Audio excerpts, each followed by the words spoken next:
One day, Tani Mahuta was walking through the forest.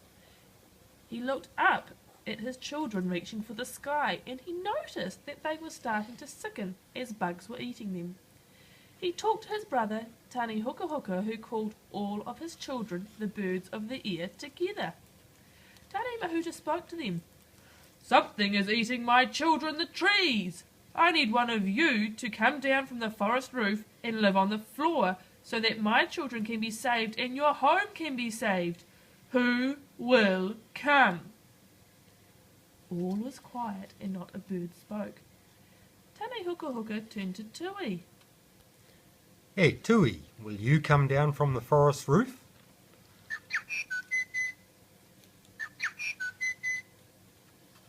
Tui looked up and saw the sun filtering through the leaves. Tui looked down at the forest floor and saw the cold, dark earth and shuddered. "Cold, Tani Hukahuka, for it is too dark, and I am afraid of the dark." All was quiet and not a bird spoke. Tani Hukahuka turned to Pukeko. Hey, Pukeko, will you come down from the forest roof?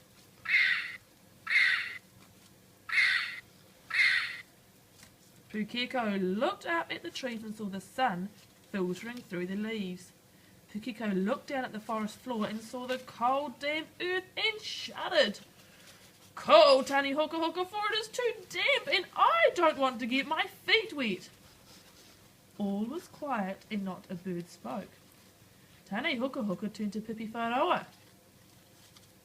Hey, Pipi Wharoa, will you come down from the forest roof?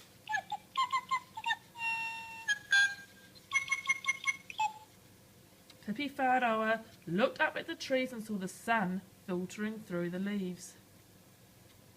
Pipi Wharoa looked around and saw his family. "Cold, Tani Hukahuka, for I am really busy at the moment building my nest." All was quiet and not a bird spoke. And great was the sadness in the heart of Tani Hukahuka, for he knew that if one of his children did not come down from the forest roof, not only would his brother lose his children, but the birds would have no home. Tani Hukahuka turned to Kiwi. Hey, Kiwi, will you come down from the forest roof?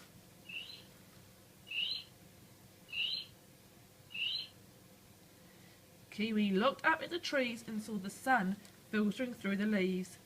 Kiwi looked around and saw his family. Kiwi looked at the cold, damp earth. Looking around once more, he turned to Tani Hukahuka and said, "I will."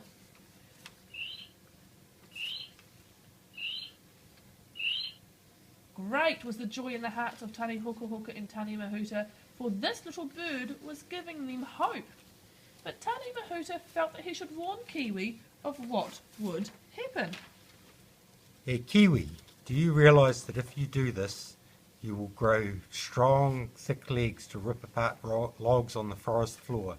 You will lose your beautiful feathers and wings, and you will never see the light of day again. All was quiet and not a bird spoke. Hey, Kiwi, will you come down from the forest roof?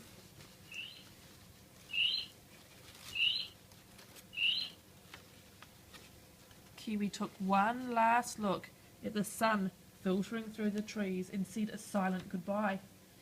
Kiwi took one last look at the other birds, their wings and their coloured feathers, and said a silent goodbye. Looking around once more, he turned to Tani Hukahuka and said, "I will." Then Tani Hukahuka turned to the other birds and said,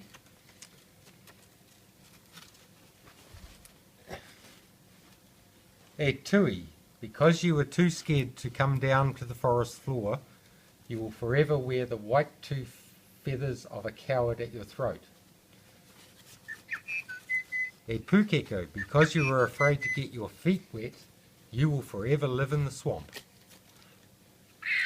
Hey, Pipi Wharoa, because you were so busy building your nest, from now on you will never build another nest but use other birds' nests to lay your eggs.